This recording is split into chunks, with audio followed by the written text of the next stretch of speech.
Okay. Good afternoon, ladies and gentlemen. It is my great honor to welcome you to the Omi Memorial Plenary AI in 2030 and beyond. This session is designed to set the tone for the next 3 days, not only the extraordinary promise of AI, but also the responsibilities that come with deploying it for society's benefit. Let me introduce myself. My name is Yutaka Matsuo, professor at the University of Tokyo.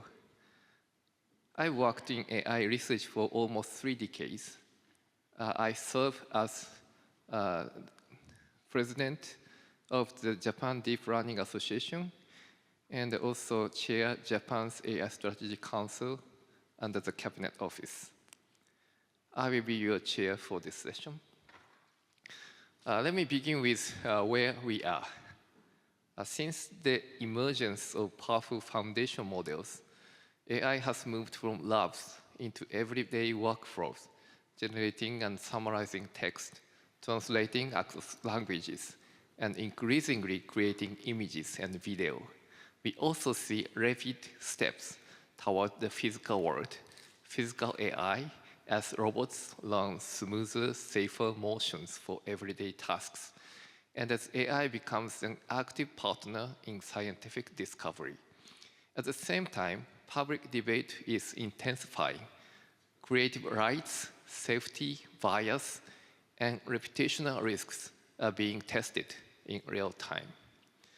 Internationally, the G7's Hiroshima AI process has become a central reference for human-centered, trustworthy AI governance alongside ongoing work at the UN and OECD.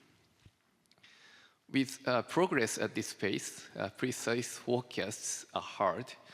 Still by 2030, we can expect AI to be deeply embedded across healthcare, business, government, education, and city services, sitting atop the infrastructure of compute, data, and energy. A central question for us is how to translate capability into measurable benefit, quality, safety, productivity, inclusion, while keeping trust as a first-class objective. Already, AI accelerates discovery in drug design, materials, and robotic laboratories. We may soon see AI scientists that help process hypotheses and design experiments. If autonomous systems begin to suggest new findings, it will be important to consider validation, auditing, and accountability.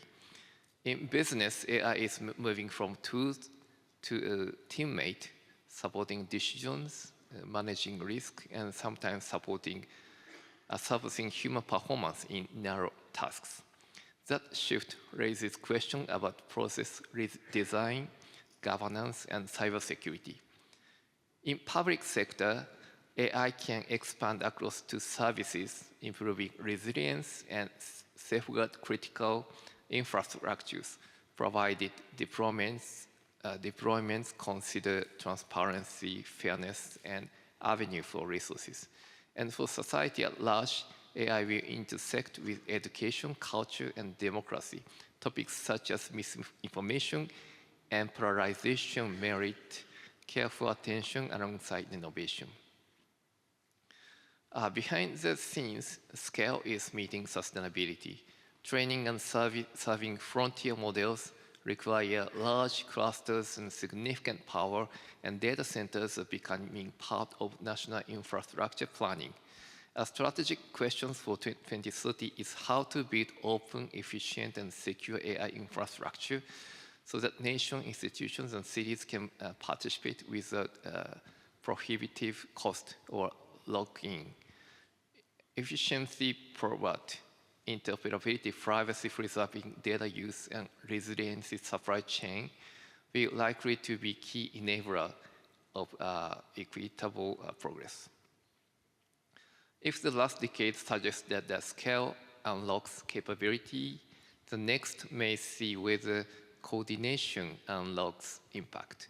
Coordination across disciplines and sectors, between human judgment and machine intelligence, and among innovation, governance, and infrastructure.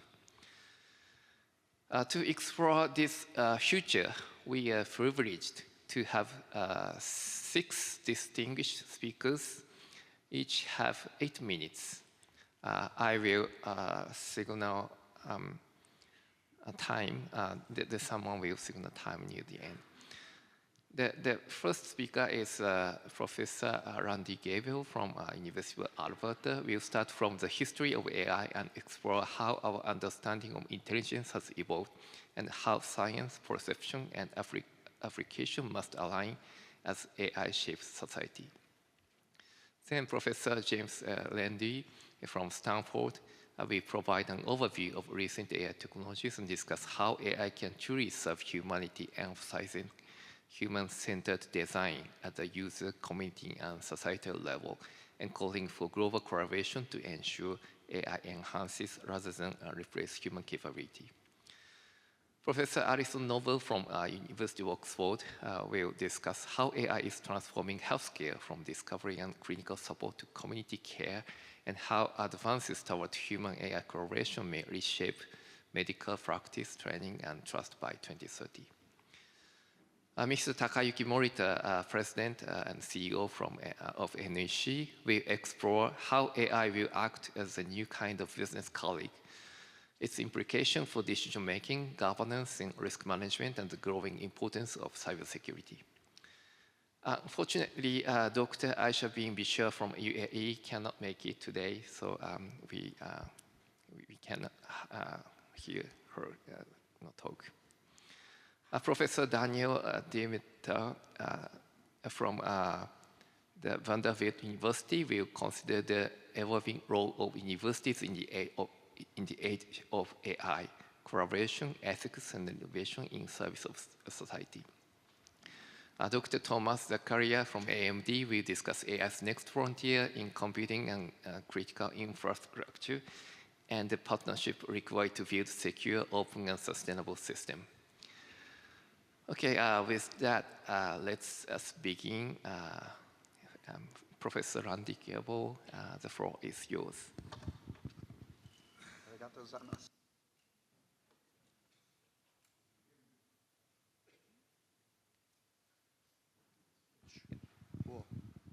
Now can you hear me? I can hear me. Konnichiwa. First, to my distinguished guests and distinguished panel, thank you for your invitation to having me here. I am currently an active professor with 16 graduate students, 3 postdocs, and I make a nuisance of myself in at least the faculties of science and medicine at the University of Alberta. It's especially an honor for a Canadian to be invited to speak at the same conference where Their Highnesses, the Emperor and Empress of Japan, were also speaking. I have had appointments at University of Tokyo and Hokkaido University, so I have some serious Japanese influence in my life. You have to already know that a university professor can speak for an hour without taking a breath. But I will try not to do that. I carefully timed my presentation and will mostly follow my notes. So here's what I'm going to do in 8 minutes. I'm going to give you a summary of 75 years of artificial intelligence research. I'm going to talk about 3 threads of artificial intelligence research. So I will try to paint a picture of the foundational thread, the philosophical layperson's thread, and then another thread that I think most of my colleagues on this panel will address is what is and where is the value applications of artificial intelligence. So I'll try to do that in 8 minutes. Just to remind you is that the modern history of AI begins with foundation-setting ideas from a long time ago, about the same age as me. So Alan Turing, 1948, 1950, Claude Shannon in 1950. The foundation ideas of Turing and Shannon created the basis for the Dartmouth Summer School, 1956. The funding proposal was written by 4 people that have become mostly common names in AI. John McCarthy was at Dartmouth then, Marvin Minsky was at Harvard, Nathaniel Rochester at IBM, and Claude Shannon himself from Bell Labs. So I want to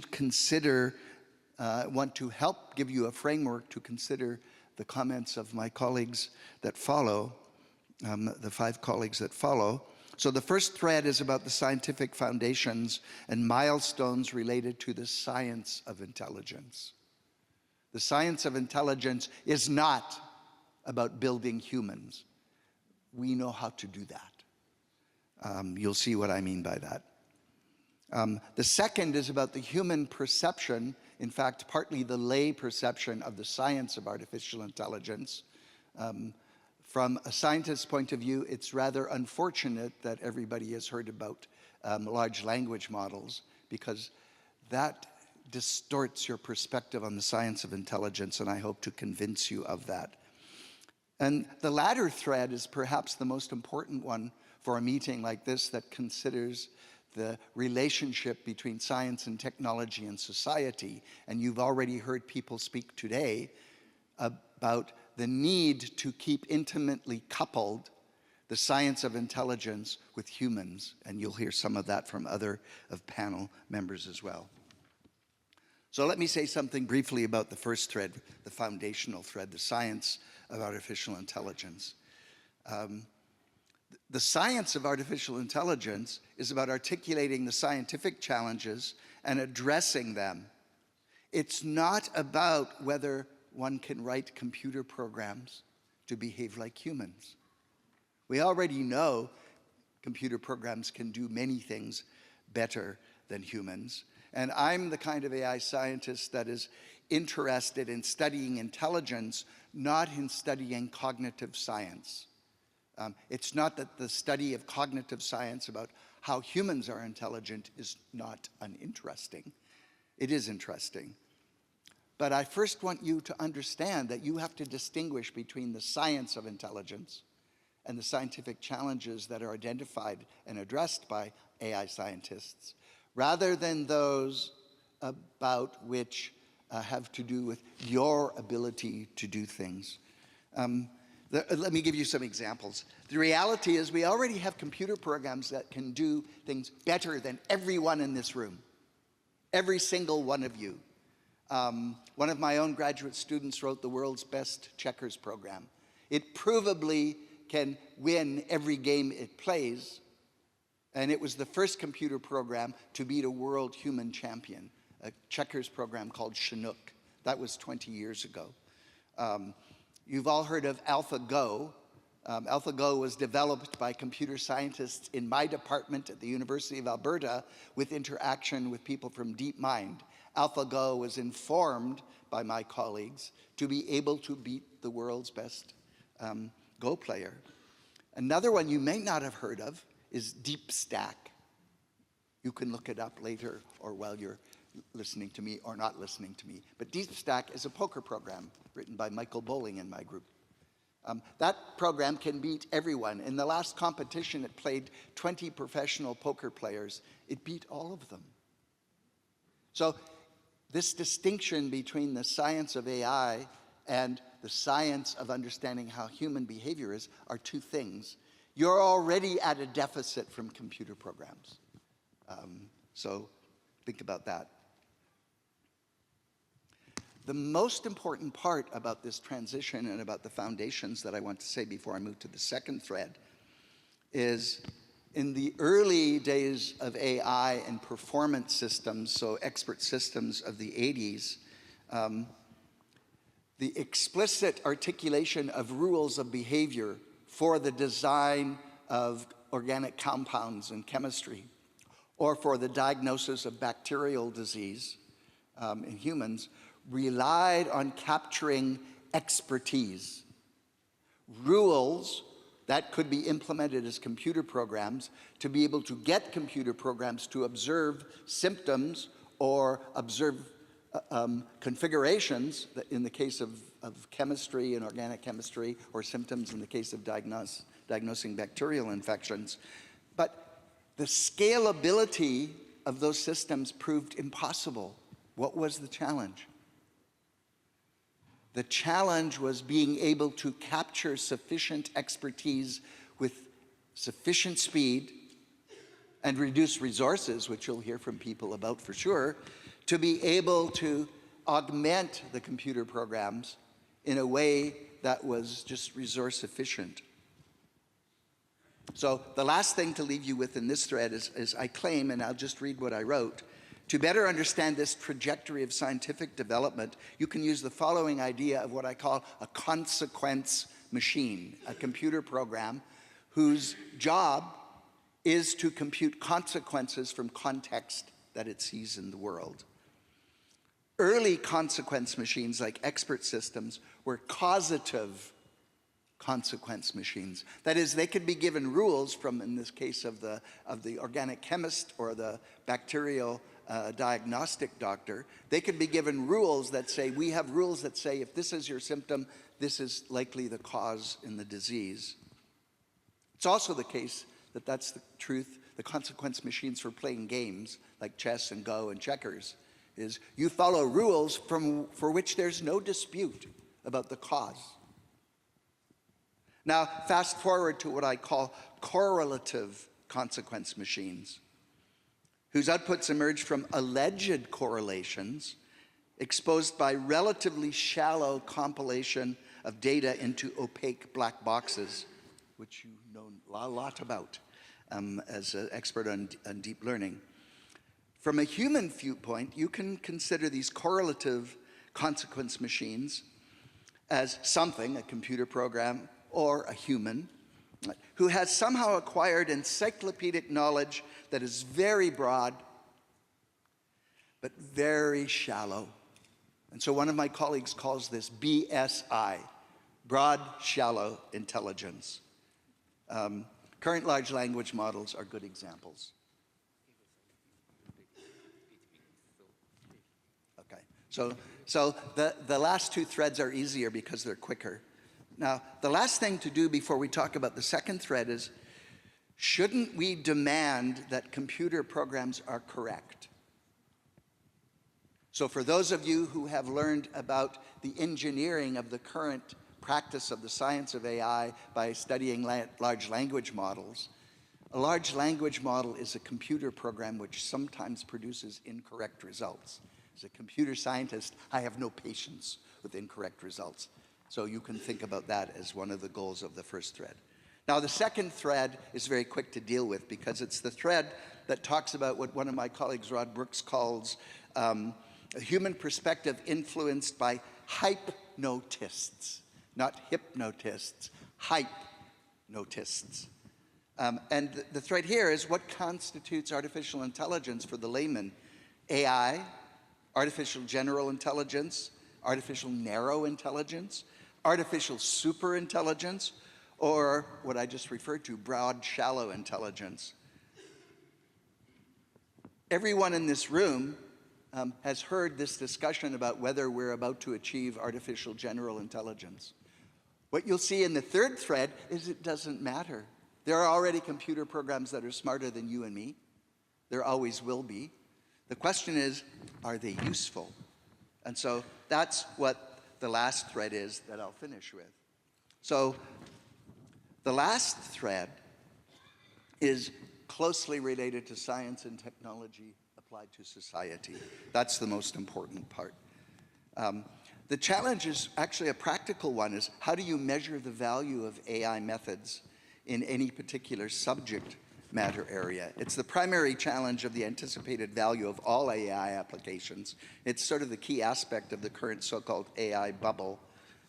Just to give you two examples, in the application of AI to clinical medicine, what do you need? You need data. You need access to subject matter experts. Do not trust an AI scientist to understand whether this particular suggestion for a diagnosis is better than that one. AI scientists aren't involved. You need subject matter experts, data, and you need the AI technicians that will work to support the engineering of those things. So you need those three things. One of the ways that we're doing it is one of my colleagues, the an inventor of reinforcement learning, Rich Sutton, and I have started a company called Open Mind.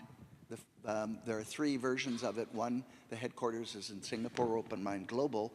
And we want to endeavor to have a 10-year program on AI research that is open to all. That's how OpenAI started, but it failed miserably to keep open. So to briefly summarize, I'm done. I don't know how many minutes that was. 3 threads: the foundations, which are about the science of AI. The second thread, a little bit shorter, but don't be baffled by artificial general intelligence, artificial narrow intelligence, artificial superintelligence. Those are ways for us to compare the properties of these computer programs. But lastly, listen to my colleagues as they talk about assessing the value and the impact of what we can engineer from the science of intelligence. Arigatou gozaimasu. Yeah, thank you very much. Now I'd like to invite Professor James Landy to deliver his talk. Thank you for inviting me to speak. So artificial intelligence is a powerful tool, but I'm going to argue that it's critical that we design AI systems at what I call the user, the community, and the society level. And if companies just go beyond designing only for their direct users, they're more likely to create AI systems with a positive societal impact. And today I want to make clear, as I talk about the need for a more human-centered view of artificial intelligence. So let's start with what's driving this latest AI revolution. It's about scale. Foundation models are what powers generative AI. These machine learning models are built using deep neural networks, and they're trained on massive amounts of internet data. They require hundreds of millions of dollars in compute resources to build, and increasingly they are multimodal, so not just text, but also images, speech, video, and even music. The size of these models is staggering. 200 billion parameters, about the number of stars in our galaxy. That scale is what's made them so powerful. So instead of training a separate model for every small task that we had to in the past, like for handwriting recognition, we now have a general foundation we can build applications on top of and adapt to many different tasks. That's why AI feels like it is suddenly taking the world by storm.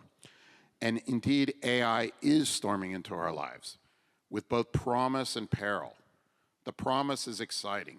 ChatGPT to answer questions, Gemini and Midjourney to generate images, or Copilot to make us better programmers. We see AI helping with scientific discovery, education, and healthcare, changing all of society, as you will hear from some of the other speakers. But the peril is equally real. AI curating social feeds that spread misinformation and erode democracy, addictive design fueled by AI in gaming and shopping systems, AI systems with embedded racial bias in bail and sentencing systems like the Compass system in the US, or even hallucinated outputs that have led to real reputational harms for companies like Air Canada. This mix of promise and peril is why we founded the Stanford Institute for Human-Centered AI, or HAI, where I am one of the co-founders and co-directors with my colleague Fei-Fei Li over 7 years ago. From the start, we've been guided by 3 principles. First, AI should be guided and developed with a concern for its impact on society. This technology is too potent to evaluate only after deployment. So this moving fast and breaking things is not the way to go. We must design with ethical implications in mind before, during, and after development of an AI system. Second, AI should be inspired by human intelligence. This is not the only way to find intelligent systems, but the human brain actually remains the most sophisticated device in the known universe. It runs on only 20 watts of power, not megawatts like these large foundation models. Maybe a few people in this room run on a few more watts than that. It learns using far less data than today's models, and we can learn from the brain's efficiency and adaptability to build AI systems that are more resource conscious and better aligned with our values. And then third, AI should augment, not replace, human capabilities. This technology will reshape significant swaths of the workforce, but it doesn't have to eliminate jobs. With the right design, it can take on the rote and dangerous tasks while letting us focus on what makes us most human: creativity, empathy, judgment, trust, and wisdom. The interdisciplinarity we built at HAI across all 8 of Stanford schools is critical to applying these principles and getting human-centered AI right. Unfortunately, not all efforts at AI for good succeed. Social scientists often point out harms, but only after the fact. We want to be able to identify these harms before we build systems. Even less impactful, technologists too often go it alone and solve the wrong problem. So Jeff Hinton, a Nobel Prize winner and Turing Award winner for helping invent deep learning, in 2016 said that we should stop training radiologists now because AI would surpass humans within 5 years. It's been 9 years. That has not happened. It has not happened because technologists have a narrow view of people's real jobs and solve only a narrow slice of their role, at best. As my radiology and AI colleague, Kurt Langlotz, wrote in one of his papers, he says, "Will AI replace radiologists is the wrong question.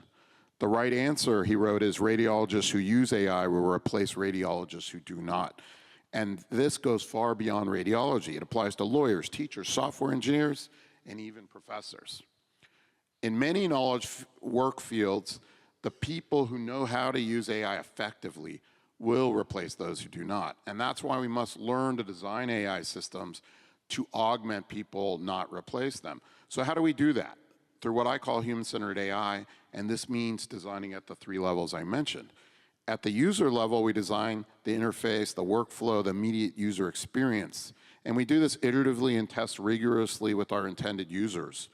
This is where human-computer interaction and design methods are essential. But with AI, user-centered design is not enough. AI systems create side effects for people who never directly use them. Take that Compass bail system in the US. The judge is the user, but the impacts fall on defendants, families, and their communities because of the bias that was embedded in the system. Ignoring those communities leads to injustice. And even community-level analysis is not enough. At the society level, we must ask, what happens when the system becomes ubiquitous and has negative societal scale effects, as we have seen with Facebook? We must design to mitigate these in advance. Think about autonomous cars. Most research and development of this technology is focused narrowly on the driver, how to replace their driving, or what the driver sees on the dashboard when they might need to take over. But the community level impacts also matter, solving this or even posing it properly. How do pedestrians, cyclists, and other drivers behave around these cars? Their behavior changes, and that's led to many of the unanticipated problems. And most importantly, at the society level, the impacts are even bigger. Transportation researchers have shown that privately owned autonomous cars would swamp traffic because people will commute further and even send cars around empty rather than pay for expensive parking. The societal cost of building more roads could be enormous. With this analysis from the start, we might decide our resources would be better spent building better public transit. This is why we must always design at the user, community, and society levels. And here's the challenge. This is hard, especially for computer scientists. They aren't trained to analyze at the community level or even think about social systems or predict long-term societal effects. That's why we need true interdisciplinary teams. We need computer scientists and AI experts, yes, but we also need designers, social scientists, ethicists, and domain experts even more. And they must be at the table from the start, not brought in at the end to clean up harms after the fact. Only with this breadth of expertise can we design AI that avoids the worst outcomes and achieves the best. But there's another obstacle, power. And I don't mean the electricity that's powering the GPUs. The resources that matter in AI today, compute, data, talent, are concentrated in a handful of companies, and almost all of them are in North America or even Northern California. If we want AI to benefit all of humanity, we can't leave its trajectory to a few corporate actors. We need to band together to help shape AI for societal benefit. These problems are global, so we must collaborate globally And that's why we're building HAI Labs, so maybe we should be hooking up with Randy, a global collaborative consortium that offers a new model of how to do this important research with human-centered values at scale. And I will wrap here and say, our idea is simple: pool, compute, open source models, open data, and open software. Build AI resources at scale for the public good with professional software engineering talent. Train the next generation of leaders and researchers, and design AI for diverse global contexts. This effort is about redirecting some of the power in the AI market towards human progress. It's about giving universities, governments, and nonprofits the resources to stay in the game, and it's ultimately about steering AI towards science, society, and human well-being. Thank you. Thank you very much. Then we want to welcome Professor Nobel Allison, please. Thank you very much. Thank you very much for giving me the opportunity to speak today. AI in healthcare is a vast topic and one of the main success stories in current applied AI diffusion. It spans drug discovery, understanding diseases, health diagnostics, and making health services more efficient through automation and prediction technologies. AI tools are being adopted in healthcare at different rates around the world based on availability of AI tech and the infrastructures to run them, and local regulation and rules on how you can use AI-based medical devices. No one is going to argue about the benefits of using AI to streamline admin tasks and to support triage in health settings, as touched on by the previous speakers. But I would argue that we currently have quite limited understanding of risk versus benefit for adopting AI into high-pressure, complex settings, typical of some potential hospital and clinical use cases. I'm going to focus my comments on 4 topics. First, AI discovery. AI is already used for discovery of drugs and biomaterials and in robotics labs. We will see further advances, including via what are being called scientist AI. This is fully automated discovery systems that generate hypotheses, run experiments, perform data analysis, and write up results, all conducted independent of a human. The concept of full automation of all scientific process steps sounds attractive and has been proposed based on recent advances in agentic AI. But some AI experts have raised concerns with this approach. For instance, Yoshio Bengio and colleagues recently challenged the safety of goal-driven agent-based models for this purpose, arguing that instead you need to build scientist AI systems that include guardrails, in other words, incorporate AI safety by design. And such autonomous systems are energy hungry. Therefore, we need to carefully consider how to balance the potential benefits to healthcare of such energy-demanding technologies with the environmental cost of their development and use. A second interesting emerging area is understanding disease through the lens of complex pattern recognition. Machines are much better than humans at recognizing complex data patterns. Powerful AI recognition, combined with large longitudinal multimodal patient data sets, is starting to be used to enhance understanding of disease and to classify medical symptoms in new ways. An example is recent work published in The Lancet. This used probabilistic machine learning to propose a new classification of multiple sclerosis evolution, based on a large clinical database of 8,000 patients, approaching 120,000 patient visits where neurological assessments were recorded, and more than 35,000 magnetic resonance imaging scans. Analysis such as this is exciting, but the timescale of reaping benefits for treating patients is less clear. It will require developing the new clinical pathways and new clinical guidelines, which traditionally take many years. It also poses several questions, like how do you decide which pathways and conditions to prioritize? What proportion of pathways would benefit from this modernization of a data-driven approach? And how do you generate the needed trust in the clinical profession to adopt totally new ways of treating patients. My third point concerns AI deployment in healthcare settings. The few real-world deployment case studies that have been written up highlight that it isn't easy to adopt tech. For instance, a recent Lancet paper considered the procurement and early deployment in the UK NHS of AI tools for chest radiology diagnostics. The study highlights the many technical and social complexities surrounding the introduction of AI into a workplace. And it concludes by suggesting, while there are parallels with other healthcare innovations, the relative novelty of AI at policy, regulation, and service levels create unique challenges in AI deployment today. And I quote, "AI may not address service challenges as straightforwardly as policymakers anticipate."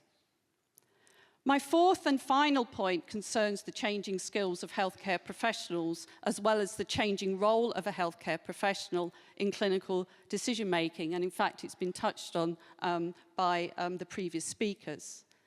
In every sector, AI is changing the skills that a human needs to do their job. And in some cases, jobs are becoming obsolete. Healthcare delivery is no exceptions.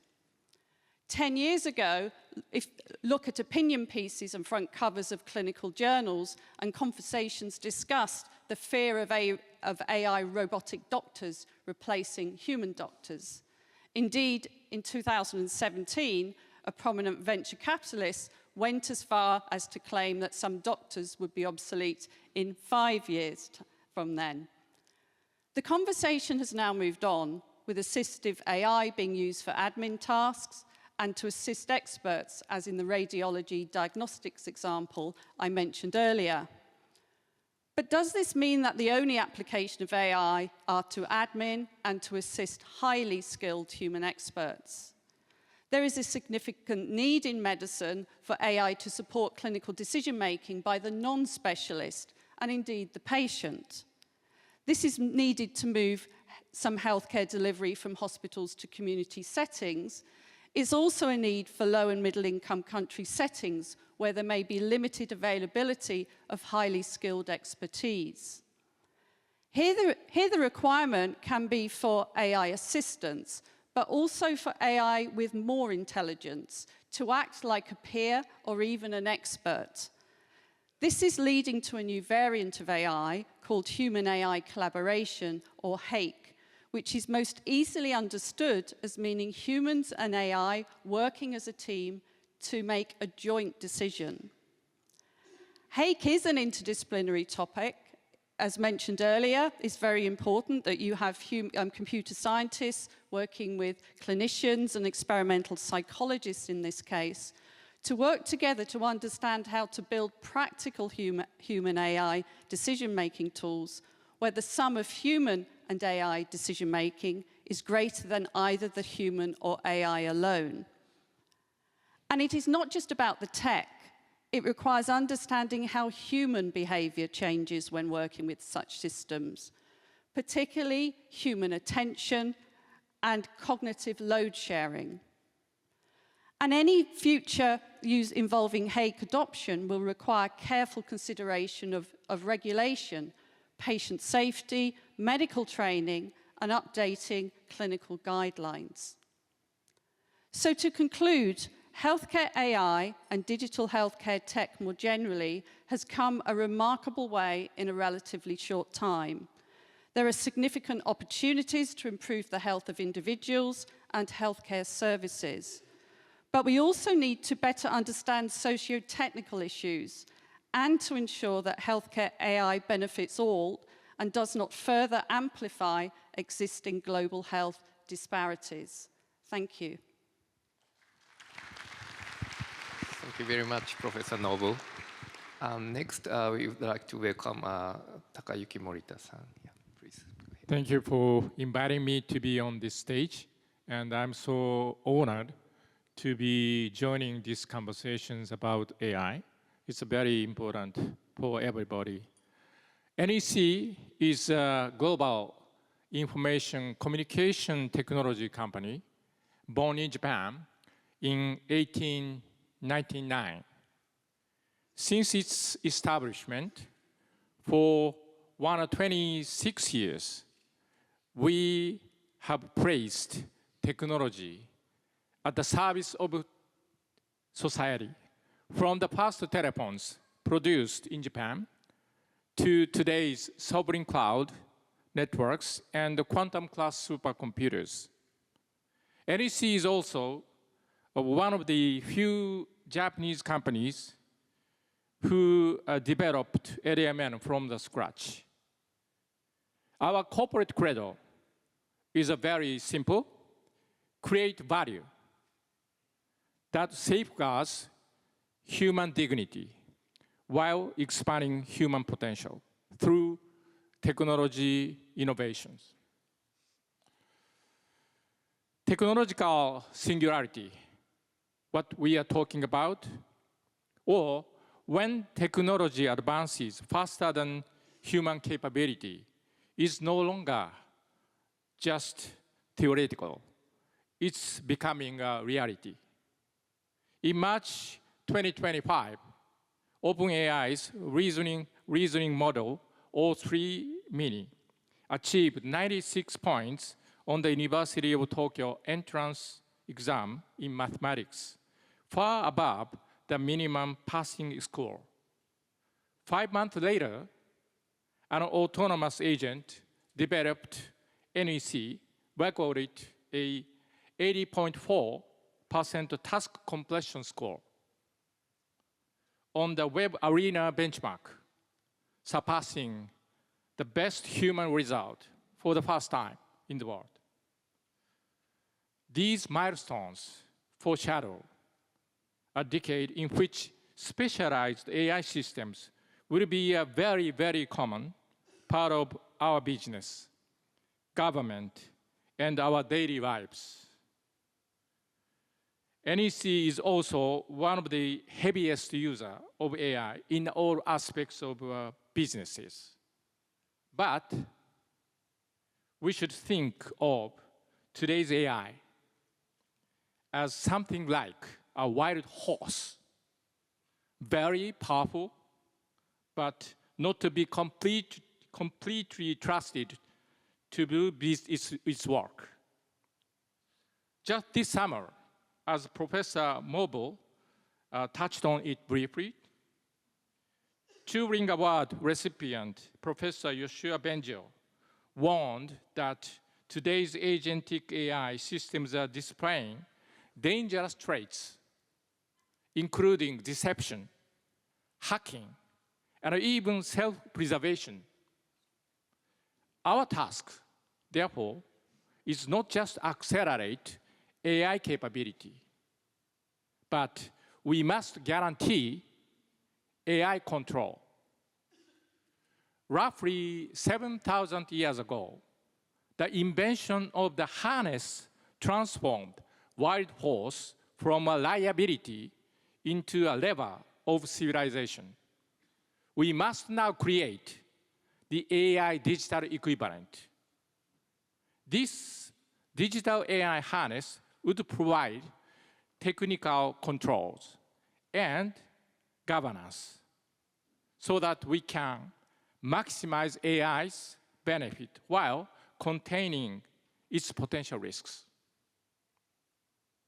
We at NEC are investing in real-time hallucination detection and watermarking, biometric blockchain fusion that ensures identity and audit traits, on-premise generative AI appliances that preserve data sovereignty for governments and critical infrastructure.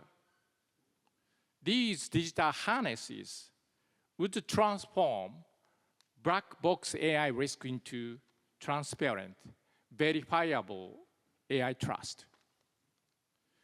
Without technically reliable digital AI harnesses, like what I mentioned, many nations, unfortunately, have turned to regulation proportionate government oversight is, of course, it's a very essential. But over-regulation is self-defeating because it slows down innovation. If every government, every country adopts its own unique rules and regulations, innovation will fragment, and the benefits of AI will become very concentrated in just a few geographies. We must seek for a principles-based framework, outcome-oriented, technology-neutral, and globally interoperable. Whenever and wherever a trusted technical safeguard can mitigate risk, such as bias detection, privacy-preserving computation, or cyber attack resilience, it should be used instead of tech regulation. Regulatory minimalism by design permits innovation to flourish while protecting citizens and markets. Industry must operationalize these safeguards at scale. Academia must provide scientific analysis and confirmation, and governments must articulate and address these societies' needs. Only by working together among industry, academia, and government, we can move past the debates of utopia versus dystopia toward what we call, or futurist Kevin Kelly calls, protopia, a society that improves incrementally, step by steps, and year after year. The question before us is not whether AI will change our world better or worse. It's already has, it's started. The question is whether we will meet the challenge to harness AI wisely. We, NEC, stands ready to partner with all stakeholders, governments, and industry peers to create and implement digital AI harnesses that will steer this extraordinary force toward our shared prosperity and enduring human dignity. Thank you. Thank you very much. Next, Professor Diamaya, please. Thank you. First of all, thank you very much for having me here and to be part of this distinguished panel. This is a very important topic, obviously, for all of us. And I think one of the things that makes it particularly challenging is that it is an area where the stakes are very high while we're going through a period of persistent and profound uncertainty. And whenever we have these moments, it's always a good idea, I think, to look at systems, particularly as we're thinking about the societal impacts that we understand reasonably well, and then see how this particular technology changes that so that we can at least get a sense of the understanding in a domain that we understand well. And so as we think about societal changes, I'm going to like to focus on the university in this context. This is what I do when I'm do my day job as Chancellor of Vanderbilt University. And the first thing, of course, that comes to mind, and we've heard many examples of that, is the tremendous progress in application of AI in research and innovation.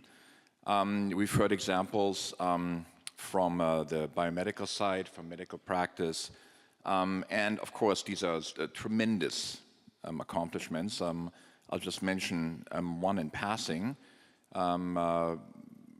Nobel Prize in Chemistry was given in 2024 for solving what often is referred to as the AlphaFold problem, where we're using, trying to understand protein structures, predict protein structures based on the amino acid sequence, a tremendously important breakthrough. And it was, I think we're going to look back at this as a watershed event in science because it was all done through deep learning models at DeepMind. And one of the recipients, I'm proud to say, John Jumper, is one of our alums, but that's not why I'm mentioning it, but I think it just has had tremendous impact, and it was an exemplar of this new way of scientific breakthrough. But the other thing I think that we're typically not thinking about as much in a research context is that the use of generative AI has opened up entirely new venues for research and discovery. We've touched upon this already in the context of biomedical research, but for example, at my university we have a very large data source called BioView, which is about 400,000 patient records, DNA samples, tissue samples, and so forth. Until about 2 years ago, this database is really tremendous because it has 400,000 records. Every record is about 11 years, complete information of patients that have been part of our healthcare system, but was largely useless because the cost of sequencing DNA was too high. And then what do we do with all the tissue samples? But advances in AI now basically allow us to take this tremendous database, turn it into analyzable data, which for the first time, this and a whole variety of other related efforts makes the dream of personalized medicine at least something that we can seriously think about.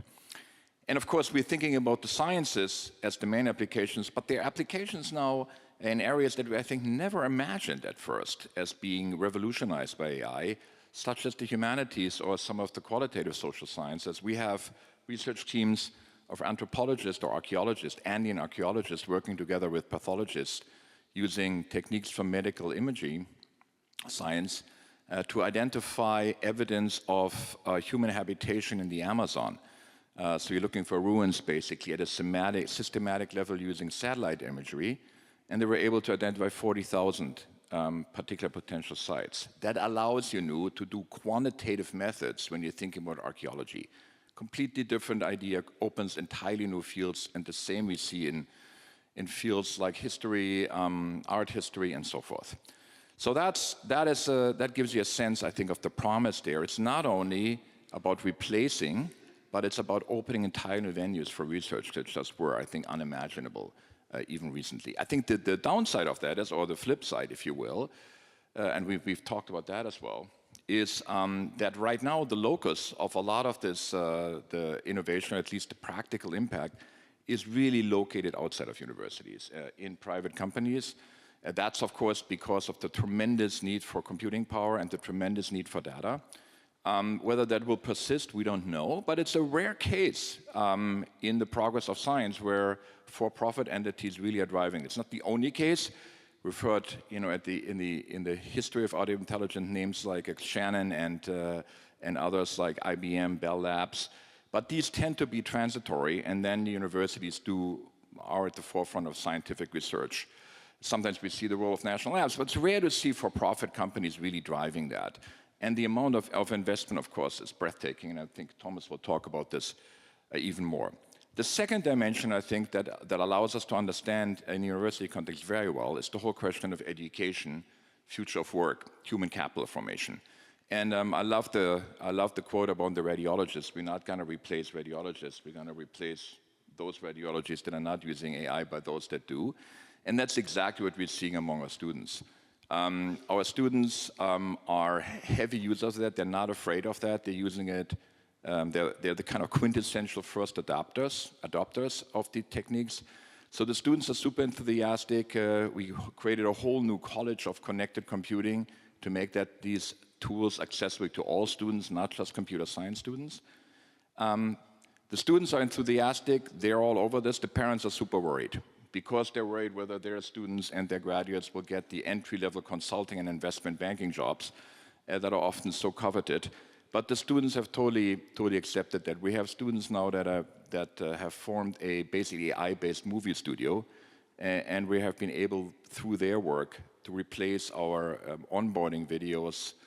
Everything's AI generated in 100 languages, from 11,000 hours of work to 1.5 hours. So the students have fully embraced that. The interesting question here, I think, to me again, which is the downside, or the other side of that, is that these are students that are very motivated, highly agentic, if you will. We take 5% of our applicants they want to do things, they want to be in it. So AI tends to be a multiplier or an amplifier for those people that are already highly motivated, that are willing to take chances, that are willing to embrace these new technologies. And so I think we're going to see just a further gap between opportunities emerging as a consequence of that. And then the last dimension, it is that universities are not only educational and research institutions that advance technology, but they're also places where society can reflect on the very policy challenges that were touched upon before. And these, of course, are profound questions, and they require a collaboration across disciplines. I want to just throw in one more example of that, which kind of made headlines, which was a team of our researchers identified techniques that were used by a Chinese company called Golaxy to use AI for basic interference in elections very effectively, both in Hong Kong and in Taiwan. This was done at our Institute for National Security. And what was really interesting about this collaboration, it was again a collaboration between computer scientists and especially in international relations. And so the director of this National Security Institute, the former head of the NSA, General Paul Nakasone, mentioned he needs to have policymakers that understand technology and technologists that understand policy. And how do we create these kind of bilingual experts and policymakers is a big challenge. So I'll conclude with a little perspective on the university itself. I've been around the block long enough now that the doom of universities has been predicted many times. When the internet came, when virtual reality came, but as the great University of California Chancellor President Clark Kerr said, of the 75 institutions that are still with us since the 1500s, 50 are universities. And the companies come and go, and Oxford and Cambridge are still great universities. So we are able to metabolize these changes effectively, whether it was the book or the computer or the internet. And I'm pretty confident we will be able to do this as well. And we will need that. We will need the university to be the place not only of research and innovation, of the development of talent, but also as the place where these serious questions can be discussed by experts that can work collaboratively in order to think about a better future for us all. Thank you.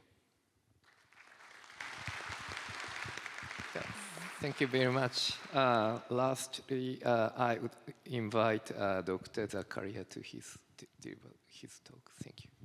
Thank you, and good afternoon. Thank you for the invitation to participate in the Omi Memorial session on 2030 and beyond. I first met Omi-san in 2012 when he visited my office. His vision for the STS Forum to explore the lights and shadows of technology was both profound and prescient. He understood that true leadership is not just about technological breakthroughs, but about guiding innovation and wisdom responsibly and with foresight. It is a true honor to join my distinguished colleagues in paying tribute to him and in carrying forward his remarkable legacy. Now, I think the lot has been said about the upside and some of the challenges around AI. And I'm going to take a technology point of view given the theme of the session, which is 2030 and beyond. And since particularly I was asked to speak about AI and infrastructure. But I think I would say the theme would be, the thread through my talk would be partnerships. And you've heard a lot about partnerships as well. So I'll begin with perhaps a lived experience about two bold public-private partnership that in some ways, small and big, reshape computing and lay the foundation for today's AI era. In the early 2010, US Department of Energy and the National Laboratory System set its sights on exascale computing. The goal was really to achieve 3 orders of magnitude compute capability for about the same quanta of power.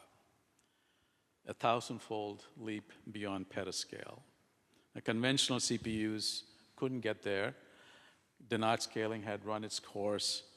The power needs that were projected were overwhelming. Even though today, gigawatt-scale data center doesn't seem that daunting, back then, the idea of gigawatt-scale data center for supercomputers, particularly at the laboratory and or university system then and probably today, seemed really daunting. And people begin to just experiment with GPUs. It was very clear that you could get at least a 10x multiplier by going from CPUs to GPUs in terms of compute per quanta of energy. And so folks at Oak Ridge National Laboratory teamed with what was then a relatively small company called NVIDIA. I think the market cap was something like $3 billion. So, you know, almost a 1,000-fold increase in market cap with a 1,000-fold increase going from petascale to exascale. Essentially to co-design a GPU-accelerated system, fusing scientific insight with parallel processing and igniting a decade of innovation.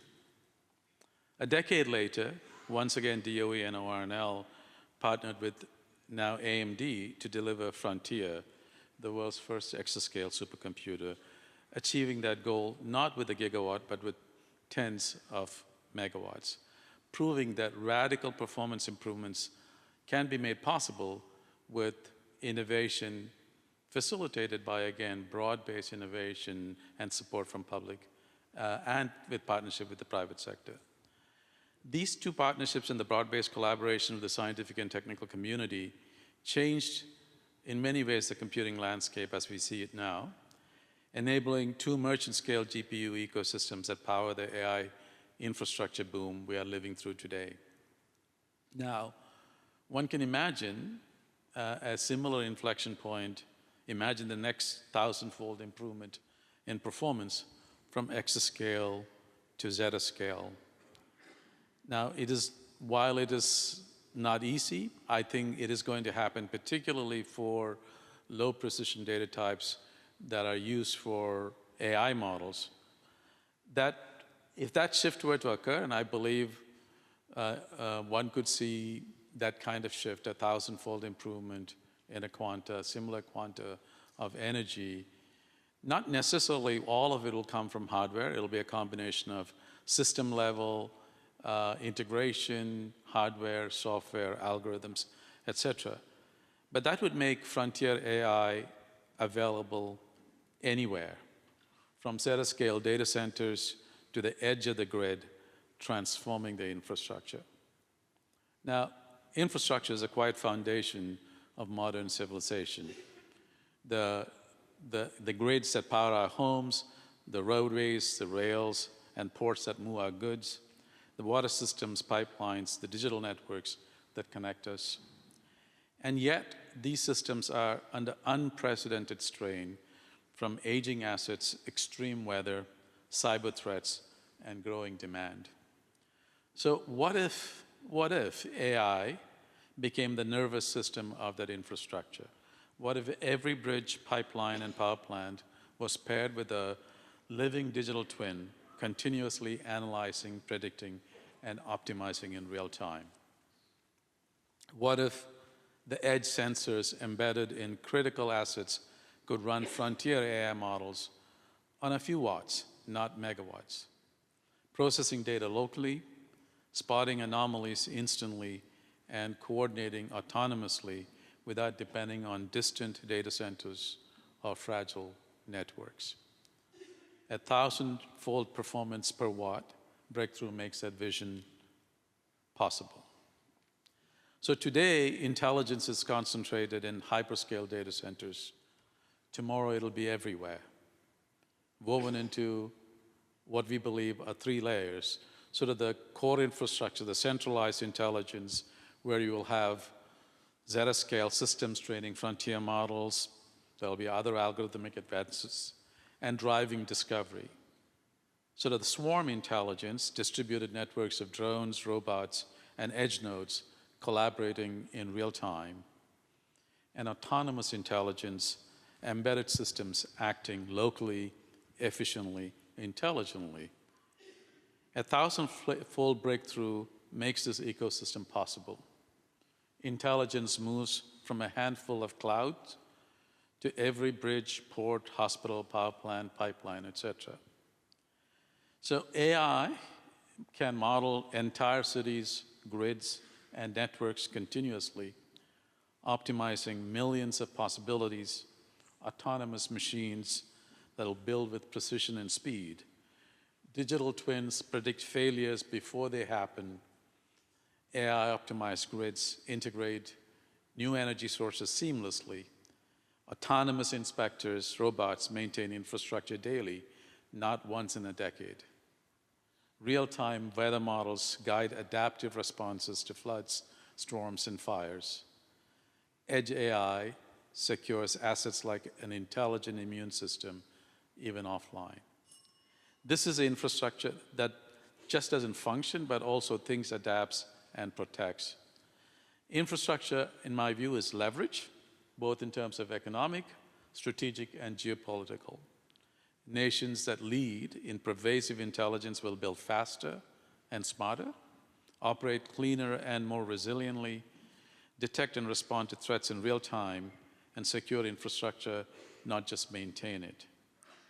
Achieving the vision will require unprecedented public-private partnerships, even beyond the scale of the exascale computing project that delivered Frontier at Oak Ridge National Laboratory, El Capitan at Lawrence Livermore, Aurora at Argonne, etc. It'll require all of us, from the public sector to the private sector to academia and nonprofits, working together to responsibly create this future. At AMD, we are committed to this exciting future.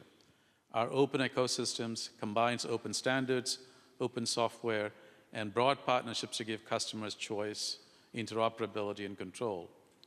This openness also fosters a vibrant partner and developer community, accelerating co-design with national labs, hyperscalers, and model developers. So I think the journey from petascale to exascale showed what is possible when vision meets partnership. Now we stand at the edge of a new frontier, AI at sort of planetary scale, as we pursue a 1,000-fold performance breakthrough on the journey from exascale to zettascale. Intelligence will no longer be confined to a few data centers. It'll become woven into the fabric of society, embedded into every infrastructure that powers and protects society. So I think this is our moonshot. And as we chart this future, let us keep Omi-san's wise words, the lights and shadows of technology, as our North Star, ensuring that our ambition is matched by wisdom and our innovation guided by responsibility. Thank you.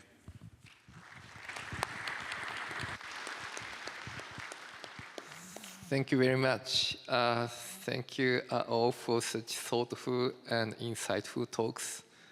Let me close with just a few words. As technologists, we know it is hard to predict how a society will change. So that is precisely why the future should not be left to technologists or to any single company alone.